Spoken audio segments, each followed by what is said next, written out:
we have worked really hard getting ready for you to come, each in our own way, to prepare the school, write presentations, make arrangements, organize materials, etc., and it feels so good to finally be here with you in person, rather than on the internet or some other way. I want to just quickly say thank you to everyone on our staff who helped to get everything ready and make this event happen. And I can't name all of you because that would take so long. So many people helped. But thank you to all of our staff for everything.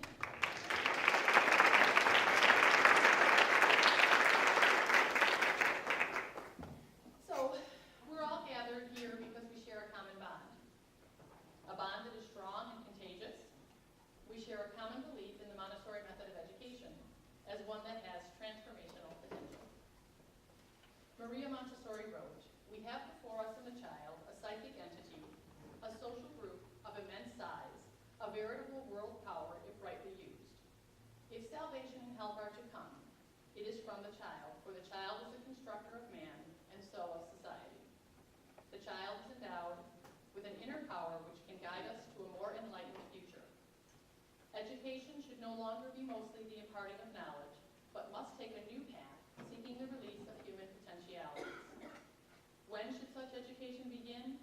Our answer is that the greatness of human potentiality begins at birth, an affirmation full of practical reality, however strikingly mystic." What a gift to us to have words like these to guide us and to inspire us. Before we begin our presentations today, I'd like to tell you a story. And it's a story about the Montessori Teachers Institute. Although not yet a year old, its beginning really happened many years ago, 43 years ago, I think, to be exact. It started with a family whose parents, Frank and Annette, wanted something better.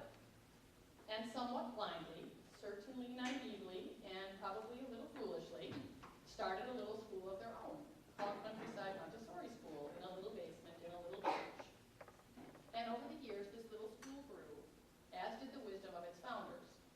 And the school and their wisdom continue to grow even now. Among the many things they did right with their little school was to seek the wisest counsel they could find and to build deep and lasting relationships with those counselors, and to open the school to those mentors and open themselves to examination, and to believe deeply and trust implicitly the Montessori method. So when I came to the school as a teacher, I was first a student here in my childhood, mom and dad are the founders. I knew only one way, and have always known only one way, because this is the only school I had ever attended as a Montessori school, attended and worked as a teacher. And this way was to work hard, have faith, and seek counsel. In my 20 years at the school, I have been visited at least 10 of them by a mentor. When I recently poked my head out of my shell after some time to attend an AMI conference in Virginia, it occurred to me for the first time that my teaching experience was somewhat different and unique. I never stood alone.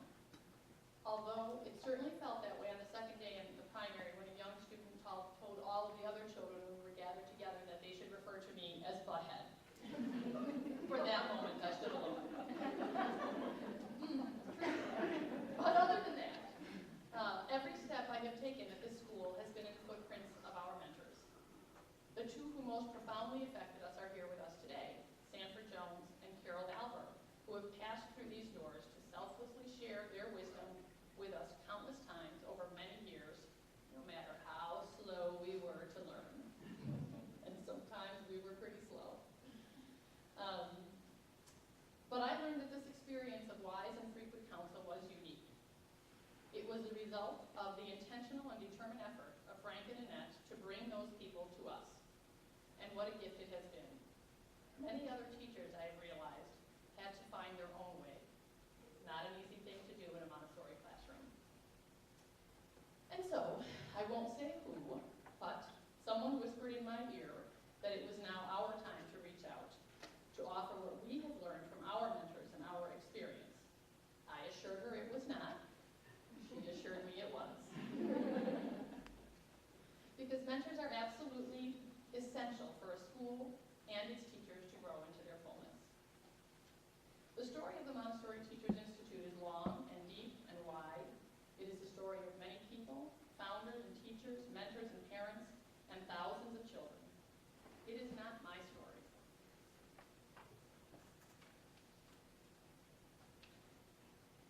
We, the presenters, will stand before you in the following days in the shadow of our mentors and the founders of this school. And we will do our best to honor their work and dedication to us and to the child by presenting to you as best we can what we have learned. We have worked hard, we have listened to their words, we have grown and stretched. I think we will not disappoint them.